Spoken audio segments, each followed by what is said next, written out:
today I'm sharing how to temper chocolate with microwave and make this super easy and delicious chocolate snack. By the way, in case you're wondering why I'm at the hotel, please watch my previous video. The other day I was kind of hungry, I was craving for a snack, so I was kind of looking around and check what we have and decided to make this snack, and it was so good, so I really wanted to share how to make it with you guys. Without further ado, let's get started.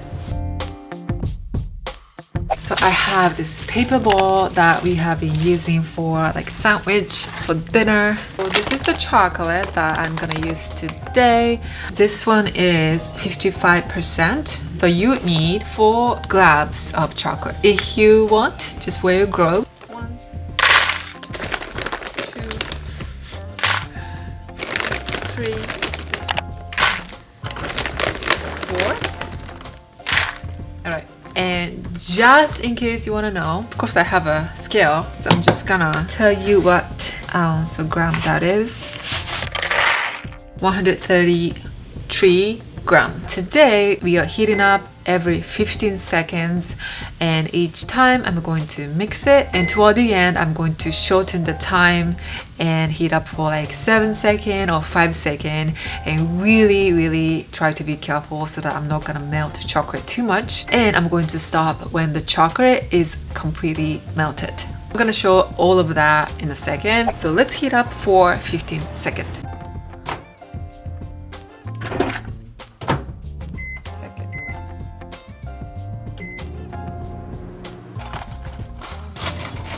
Today I'm gonna use spoon. Okay, with the first try, you can see that it's not melted much.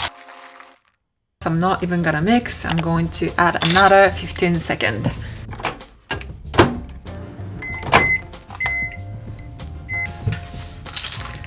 The bottom is melted. I'm gonna just mix it all over so that the melted chocolate is gonna touch all over like this. I'm going to heat up another 15 seconds. Mix. Yeah, it's definitely melted more. I'll say only 30% is melted. Okay, so yeah, you don't have to mix too long. It's not done yet at all. So I'm going to add another 15 seconds. Okay. Ooh, it's much more melted. So far in total, I heated up 1 minute. So I've been mixing for like a minute, and I would say about 50% is melted. I'm gonna be extra cautious so that I'm not gonna melt chocolate too much. So now I'm going to heat up 10 seconds. Right. Let's mix again. So at this point, about 75% is melted. So try to keep mixing and see how much is gonna melt with the remaining heat. I'll say like 85% is melted. I'm gonna heat up like 7 seconds. So let's mix. So with the very last round, you should still see chunks of chocolate, and then by mixing like this, gradually the unmelted chocolate is going to melt out. I clean up the side. So as I was talking, I'm mixing for like a few minutes, and this is what we got.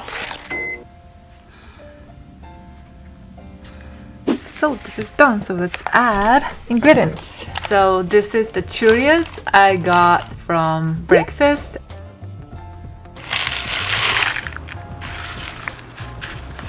I'm actually gonna add 1.5 cup of Cheerios, which is 1.5 ounce. And this is lightly salted mixed nuts. This much maybe. Mix.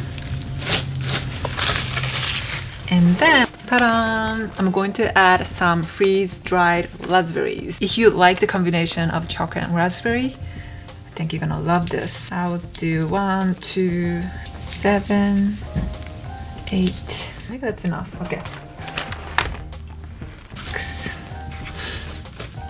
Maybe you can add more. You can change as you like. And also, oh, I actually have dried fruit. Yay! Just a tiny bit. So let's add this too.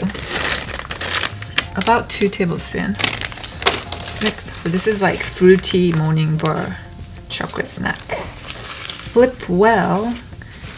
You can just let it cool like this, but I'm just gonna move in flat plate.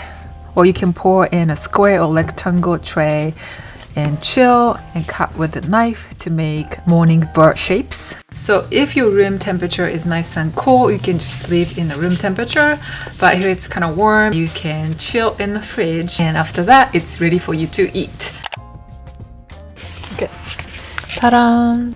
Looks delicious.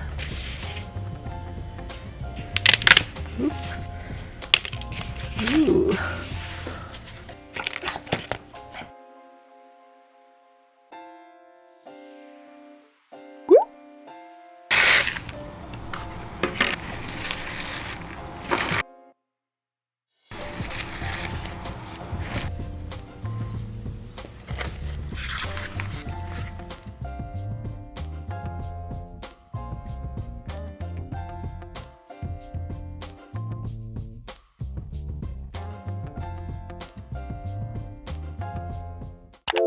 With this amount, for example, you cannot heat up your chocolate for 1 minute or 2 minutes at once because chocolate can get burned. And when that happens, the tempering cannot get done correctly. So that's why I'm going to do every 15 seconds today with this amount, which is really small amount. Depending on the amount, you could do like 20 seconds, 30 seconds, 40 seconds. It really depends on the amount. And another thing that really affects the result is the type of your microwave. So today with this amount, with the hotel oven, I am doing 15 seconds, but that can slightly vary with your microwaves. With my microwave at home, I only needed to do 3 sets of 15 seconds.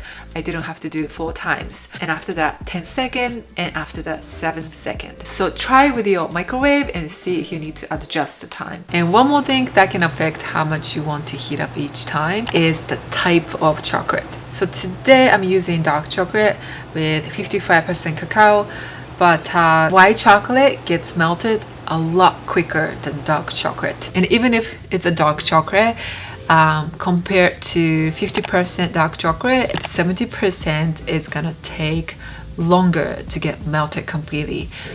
Hello guys, so it's me. After like a week, I was editing the video and I noticed that I didn't mention something. So besides all the factors, the tools that you're using also affect how much you're gonna have to heat up with microwave. Depending on if you use paper bowl like today, or plastic bowl, or glass bowl, the heat is going to get delivered differently. And also the room temperature can affect the time hugely as well. When you temper chocolate in a cool environment or really warm environment, can change the time also. But do not worry, even if you don't know the exact time, if you know that, okay, at the first stage, you just have to melt chocolate with a little bit longer time, but do not burn the chocolate. That's the stage 1. And once your chocolate is melted over 50%, and then you can shorten the heating time and check more frequently. And with the stage 3, melt your chocolate completely using the remaining heat,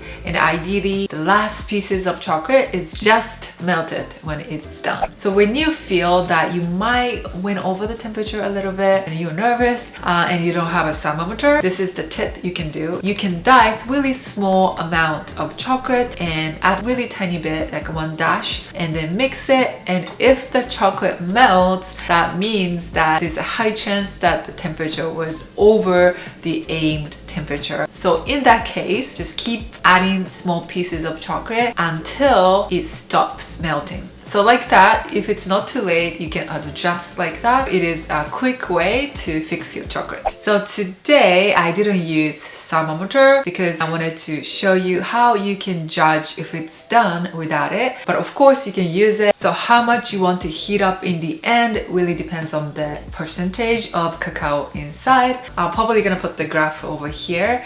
This is the temperature you want to aim for. And sometimes depending on the blend or depending on how chocolate is made, the temperature is slightly different. Definitely check the package and it should say over there. So for example, it says right here, the end temperature should be around 31 to 32 Celsius. And to temper chocolate, you're gonna have to use kubuju chocolate or chocolate that is already tempered. So if you use chocolate chips, you just have to melt it and you don't really have to temper. But kubuju chocolate is gonna have a better taste. It's gonna have a better snap. It's gonna look shinier. So I highly recommend you to try this recipe with kubuju chocolate if possible. Okay, so that's it for today. Thank you so much for watching. If you like this video, please give me a like. I'll see you guys next week. Bye bye.